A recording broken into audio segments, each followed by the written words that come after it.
always the longest tenured guest for any show I'm involved in, Jason, just about for you too. Going back a ways with us. That's one way of making us all seem old, but we have to question that for him, right? Like, why is he doing this? Yeah, why is he? Is he okay? But I will say this, and this has nothing to do with Matt. I enjoy our visits more after a win. Yeah. Than a loss. Sure. I believe Matt's probably got to still be in Minnesota right now, getting ready to travel home. Matt, good morning. How are you? Yes, I am. I'm fine. Thank you for the welfare check. I am in Minnesota.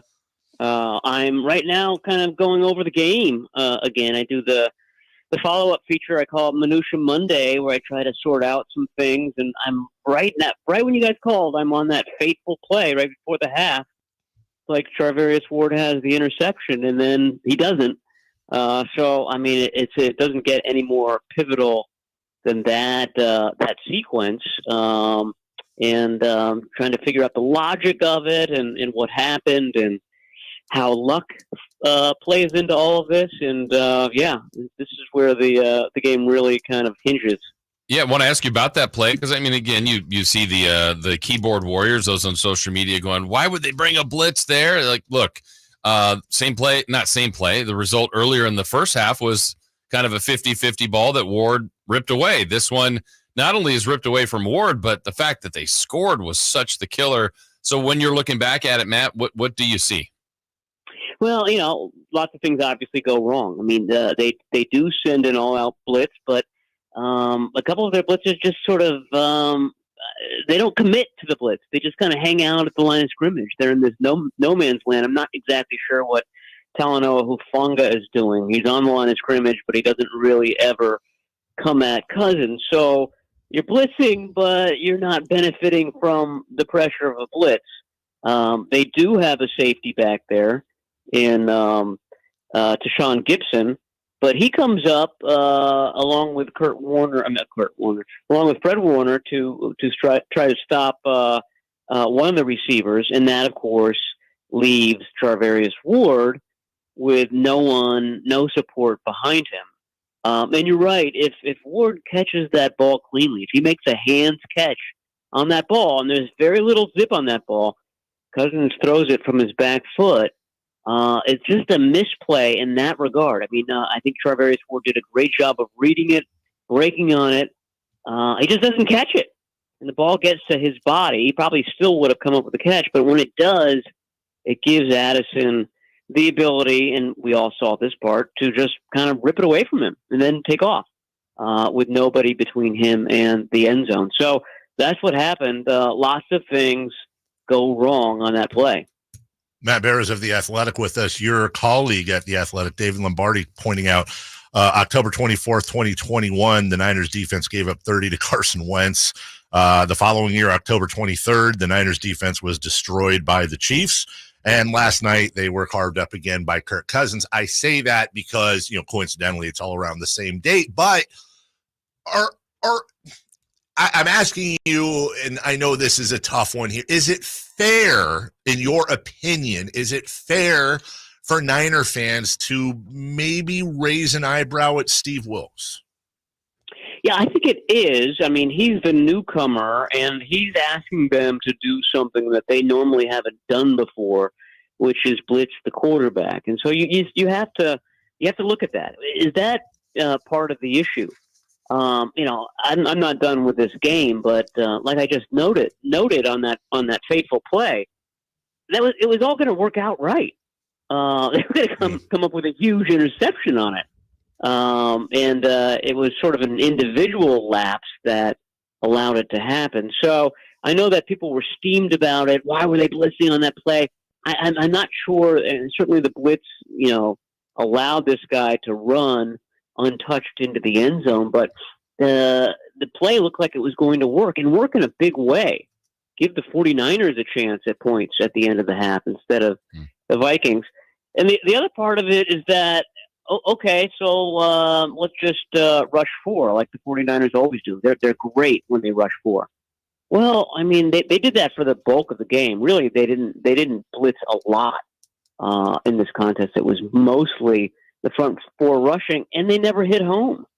So you can't argue both ends of that argument that they're not getting any pressure and they shouldn't be blitzing, because you have to put pressure on them at some point.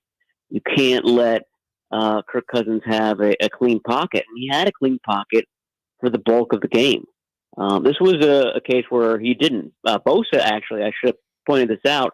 Bosa has the best pass rush. He's got a tight end on him on the play, and does what a defensive end should do when he's being blocked by a tight end. You back him up into the pocket. He's the only one of all those blitzers that was anywhere close to Kirk Cousins when he lets go of the ball. Talking with Matt Barrows, again brought to you by Stockton Honda, Northern California's #1 Honda dealer. Matt, on your watching the game live and then now reviewing it a second time, what are you seeing from Brock Purdy, who really has had a tremendous year, but last week some issues, and certainly yesterday not the cleanest game for Brock Purdy? No, and I haven't gotten to the fourth quarter yet, but they lost. He threw 2 picks. Yeah, for the bulk of the game, however, it was like I was calling it the Minnesota Twins, because you've got Kirk Cousins doing great things for his team on offense, and Brock Purdy was keeping pace. Brock Purdy was having a very Cousins-like game, very efficient, finding the open receivers, going to the right places with the ball. He was doing some things that Cousins doesn't do, which is kind of escaping the pocket.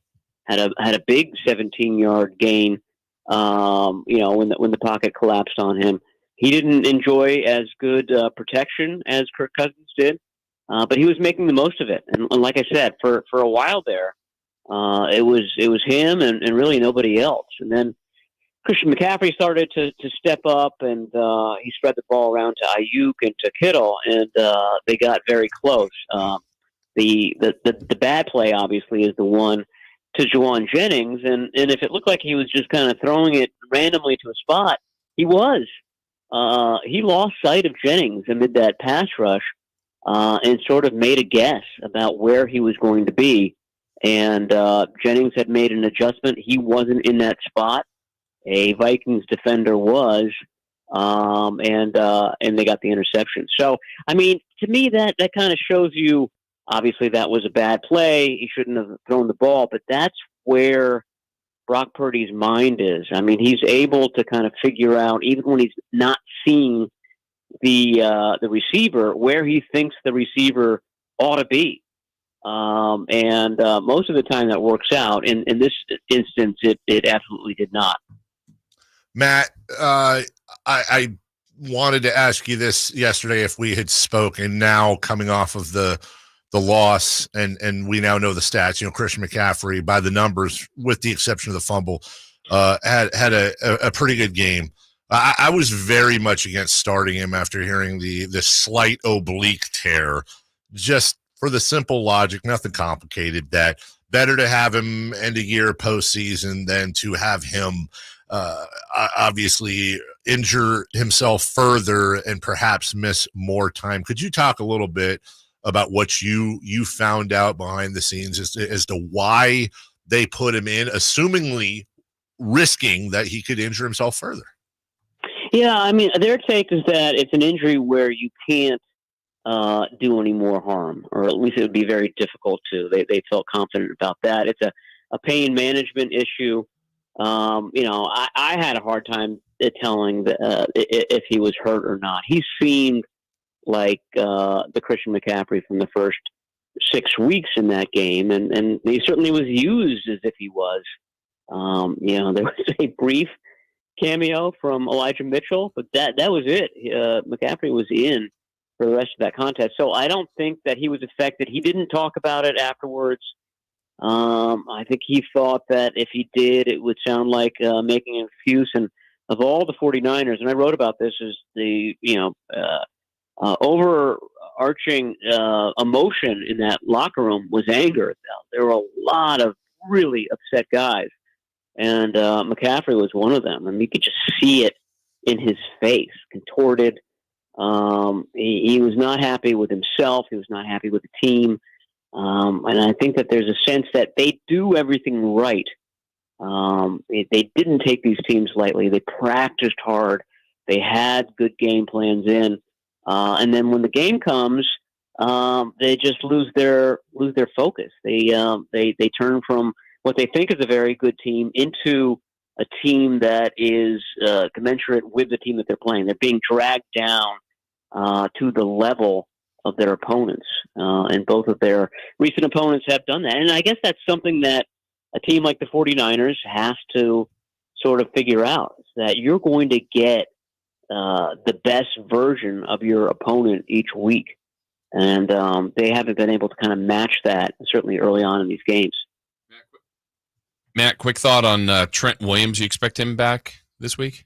I was watching him before and during the game, and he wasn't limping, wasn't wearing a orthopedic boot or anything like that. So my guess is yes, that he's back for the Bengals game. I didn't see a lot wrong with Jalen Moore. Obviously, you want Trent Williams there. 49ers had trouble running to the outside, which is their bread and butter for the second straight week. The opponent basically did the 49ers staple run, that outside run, better than the 49ers did. And I think that having Trent Williams back will help that. But certainly was not a bad game by Jalen Moore, and it was certainly not something where the Vikings exploited that weakness, and that's why they won. That's Matt Barrows of The Athletic. Look out for his minutia column. Minutia, one of the most difficult words to spell. True. So it's not an easy word to spell. So Matt kind of doing a public service as well. You can check that out at The Athletic. Download the app. Go to the website. Either way, it's perfectly curated for you. Phenomenal coverage of all sports, including, of course, the San Francisco 49ers. Matt, we appreciate you. You're welcome. You know, and it should be minutiae, A-E at the end. Yeah. I've been tutted by the grammarians that read it, but I've already gone down that road. It's minutia, and you know what? I'm not changing it, guys. I'm not changing it for anyone. Yeah. Breaking news. Hold on. Are you a minutia militia speller? Do you leave out the AE at the end?